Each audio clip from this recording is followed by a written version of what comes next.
What's up, guys? Iceman here. Welcome to Meditations. So, I had a buddy, and this guy was good with numbers, right? So you wouldn't really expect this of him at surface level. He had an MBA from University of Chicago. Good with numbers and shit, good with accounting. Even back in the day, he would say, Iceman, we should get into investing. Because apparently he invested some time before I knew him. This guy was 15 years older than me. But he didn't really invest too much, but he always had money. Even in these days, I'm talking 15 years ago.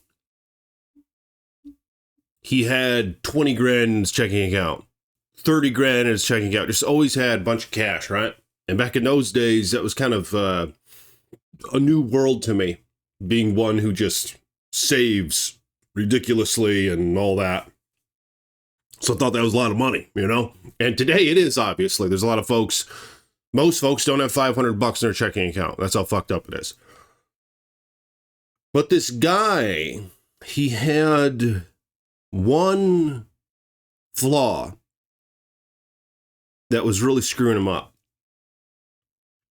He drank a lot of alcohol. He loved to fucking drink.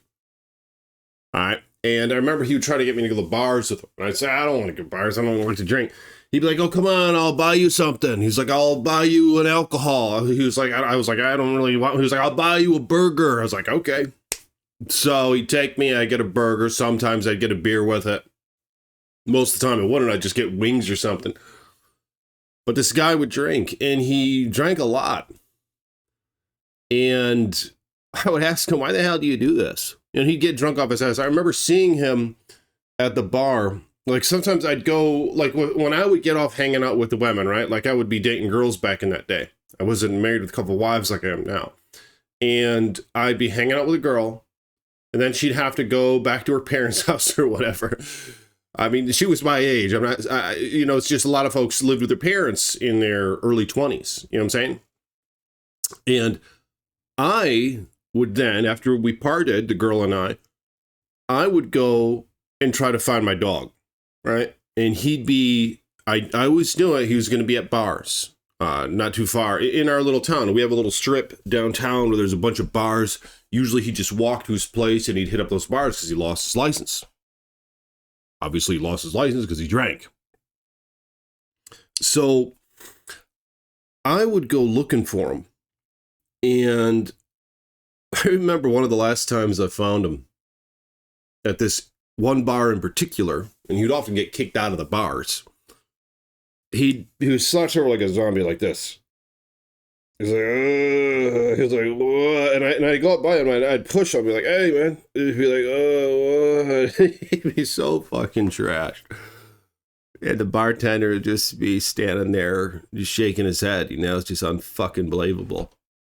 I mean, I'm not really, everybody has their thing, And I think that his thing was obviously escaping reality. And that's where the alcohol came in. Now I'd ask him, why do you drink? Why do you like to go down? Because that's what it does. It's like a dissension. And in those days, I was taking Adderall. So I'd be like, why would you want to go down when you could go up? And I remember he looked at me one time. He was like, yeah, that's actually a good point. But he still just gave in to the alcohol. And eventually he succumbed to it. All right. The guy died just 2 years ago, a little over 2 years ago now. Time flies. Thank the creator. Because, I got a couple things going on myself. Kind of looking forward to whatever the fuck's beyond this. But nonetheless, I mean, I'm having a good time. I got some physical injuries, like I said. But, I mean, hell, maybe it'll get a little better. We'll see. But he succumbed to that. And he was found just trashed out. And what's crazy is I started doing some numbers. Like this same guy who said, hey, you could invest, this and that. And he just didn't do it. And I knew him for like 15 years, right? before he died. And I start typing in some numbers. I'm like, I wonder what somebody could do better with, say, $100. I mean, he was spending more than $100 a month on alcohol. And I start typing this shit in to these calculators, right? Like an S&P 500 calculator, which is, to my knowledge, one of the safest, reliable investments you can make. Just an index fund of all the top performing companies in the United States. And it's known historically to have about a 10% return on average per year, right? And hell, it might be better than that coming up here. But we're going, I would say, in a conservative manner. What if we type this shit into a calculator? What if you were like my old dog? You had $100 that you would blow a month on alcohol, and you decided, instead of doing that, you're going to put it into stocks. See what I'm saying?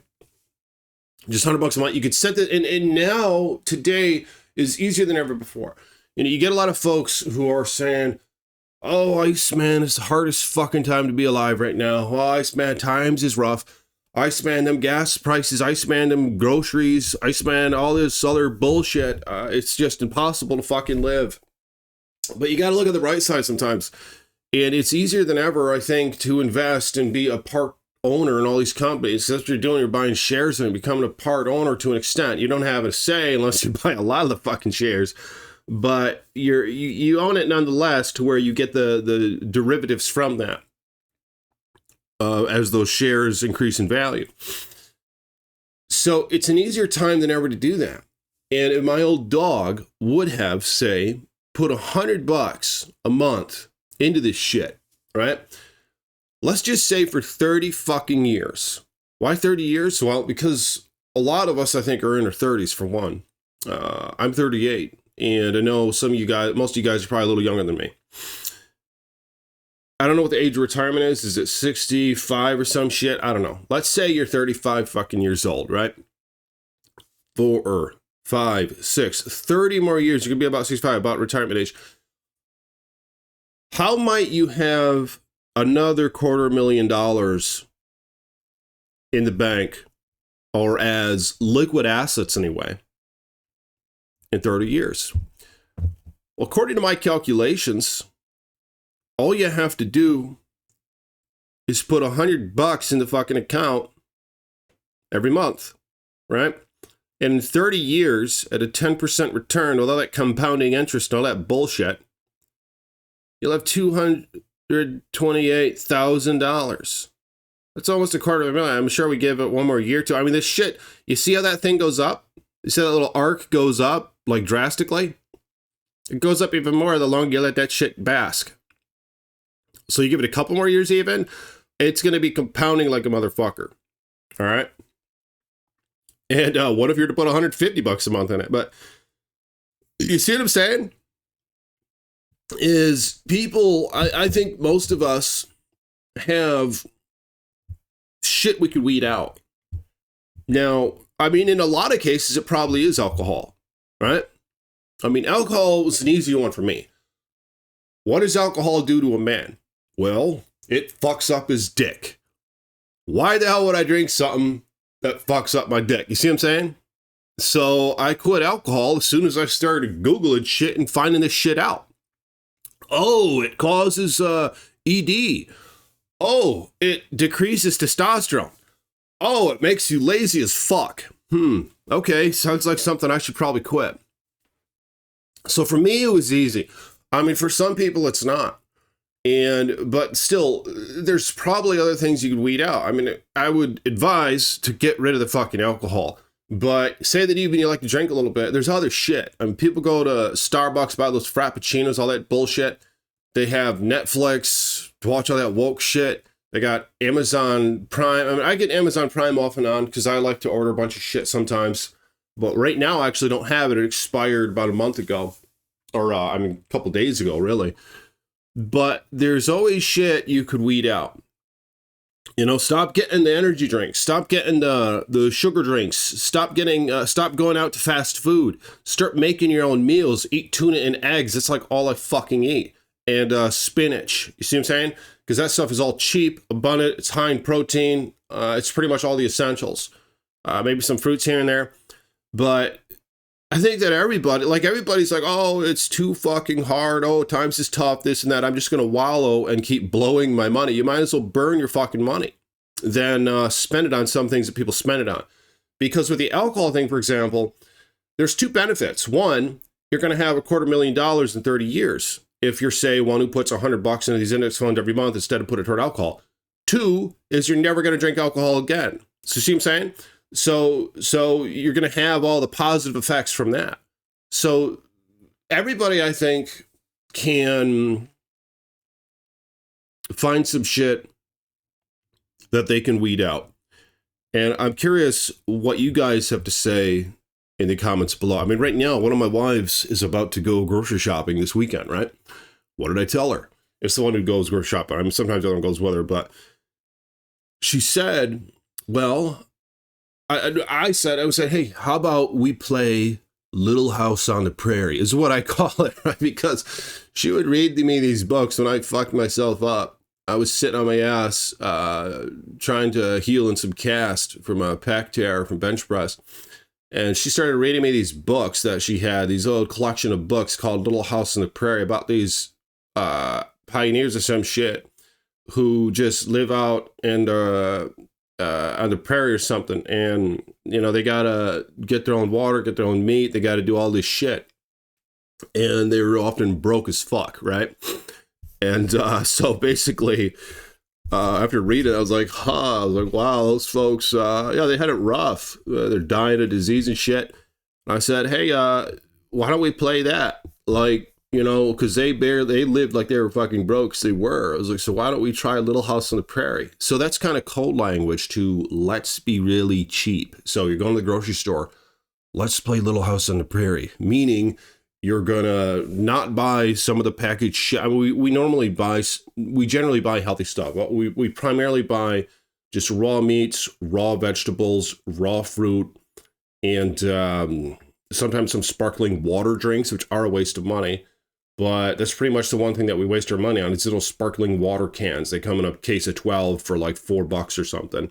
That's probably a waste of money. But I say let's play Little House on the Prairie. So let's not buy some extra things here and there. Let's just, I don't know, let's starve ourselves for a fucking minute here to save some money, you know? It's kind of what that means. But let me know in the comments, what can you guys cut out? Because I mean, according to my calculations, $100 a month for 30 years. I know it sounds like a long time, but you can automate this shit. Like I said, with the new things, all these new investing apps, you can automate that shit. And you can just have it take $100 out of your bank account, just put it in an index fund like that. And you don't even give a fuck if it's going up or down. You just let it go. And like I said, the historical averages, and I speculate, I don't know, I think we're going to find ourselves 30 years from now, and we're going to see that shit has gone up more exponentially. So that's just my speculation. I know it's kind of contrary. Everybody's like, oh, woe to everything, gloom and gloom. Folks always say that, though. You know, the negative shit is very attractive. And plus, it allows people to just kind of wallow in that. They're like, oh, yeah, they're all right. It's just negative bullshit anyway. I'm just going to sit on my ass and drink alcohol and not try to get ahead. You know, it's a defeatist mentality. And I think that's why people like it, because misery loves company, you know. But I think realistically, I think this shit's going to go the other way. I think that shit is going to go up exponentially a little bit in the next 30 years. So, hell, we might see bigger numbers than this. Now, obviously, the dollar is going to lose some value, but this exceeds inflation is what it does. So, because you're actually buying the assets. So, if they print the dollar, it's going to inflate the value of the asset as well. That's why you want to put your money in assets. And the S&P 500 is assets in those businesses. And yeah, I do like gold. I do like silver, and I have some right here. And I have a couple ounces of gold left. I probably sold too much at this point. There's a nice piece of silver right there. But in fact, I think my dog Baza paid for this thing. I appreciate it, Baza. Blessings to you, man. I know he commented on my last video. Very generous throughout the years. Generous patron, so many gifts and everything like that. And he even sent me some money, just telling me to go buy some gold and silver or something. And I bought this. I bought some other coin. I just love this shit. But I mean, because that's another example of something that stays, it holds its value, and it goes up with the printing of the dollar. You know what I mean? It's another example of an asset.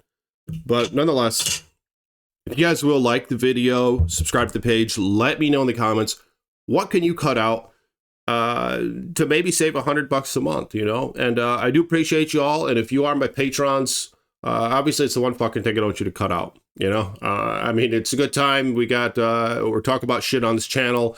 So I think it's worthy endeavor. But anyway, if you guys will, I'll see you all tomorrow. Peace be with you.